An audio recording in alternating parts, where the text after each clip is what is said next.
मात्र से राक्षसों जल करके भस्म हो गए। तो आप लोग देख रहे हैं मेरे पति अभी इस समय युद्ध करने के लिए गए हैं। आप मेरे पति के बारे में बता दीजिए इस समय वो कैसे हैं।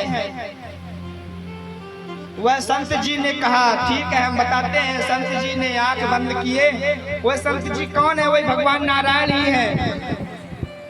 संत जी ने कहा हे देवी तुम्हारा पति इस समय युद्ध में मर गया है। वृंदा ने सुनी मेरे पति युद्ध में मर चुके हैं। नहीं ऐसा नहीं हो सकता। संत जी ने कहा ठीक है नहीं मान रही हो। संत जी ने आकाश की ओर देखे और वह संत जी ने आदेश दिए कि जलंधर के रूप ही एक रूप प्रकट किए। उसका धड़ सर से अलग था। सर और धड़ वहीं वृंदा के सामने वहीं प्रकट कर दिए। वृंदा ने देखी मेरे पति का रूप। वृंदा ने पूजा की थाल गिरी और पति से आलिंगन हो गई, छपट गई। मेरे पति को कैसे मार सकते हैं? आलिंगन करते ही जैसे पर पुरुष को वृंदा ने स्पर्श किया वहीं से वृंदा का पातिव्रत धर्म नष्ट हो गया। यहाँ दीप देखी कि दीप थाल की बुझी नहीं है। विचार किया मेरे पूजा की थाल की दीप बुझा नहीं है, ऐसा नहीं हो सकता।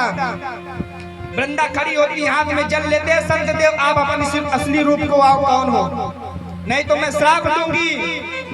संत जी कौन है? भगवान नारायण अपने रूप में आए। जब वृंदा ने भगवान नारायण को देखी तो रुदन करते हैं नारायण मैं आपकी इतना पूजा किया, उस पतिव्रता धर्म का पातिव्रत रखा और आपने ही मेरे उस पातिव्रत धर्म को नष्ट किए हो। वृंदा ने देखी दीप बुझी नहीं है, मेरे पति अभी जीवित हैं। भगवान नारायण को वृंदा कहने लगी प्रभु मैं आप पर इतना विश्वास रखी, आप इतना पूजा किया पर आपने मेरे उस विश्वास, मेरे पूजा, मेरे पातिव्रत को नष्ट किए हो। जाओ मैं श्राप देती हूँ। आपका हृदय पाषाण का है, मेरे जैसे पातिव्रत को नष्ट किए हो। आपका हृदय पत्थर का है, आप पत्थर ही बन जाओगे। वहीं से श्राप दिए। इधर पातिव्रत जैसे नष्ट हुआ, इधर भगवान शंकर ने अपने त्रिशूल से जलंधर का वध किए। इधर दीपक बुझ गया। अब वृंदा को पता चला अब मेरे पति नहीं रह गए। इधर पातिव्रत नष्ट होने से जलंधर का वध हुआ।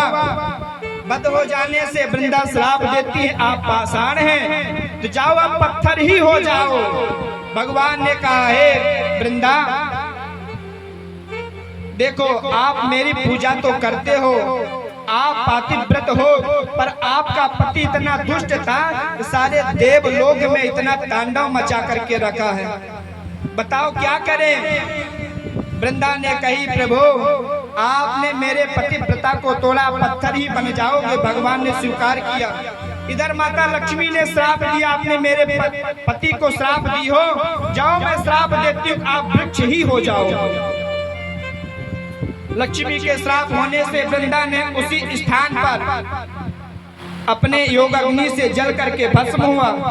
भस्म होने के बाद उसी राख से एक वृक्ष तैयार होता पौधा जिसे तुलसी कहते हैं। उसी वृंदा के राख से एक तुलसी का पौधा प्रकट हुआ। भगवान नारायण उसी समय अपने रूप को शालिग्राम के रूप में परिणित कर दिए पत्थर से।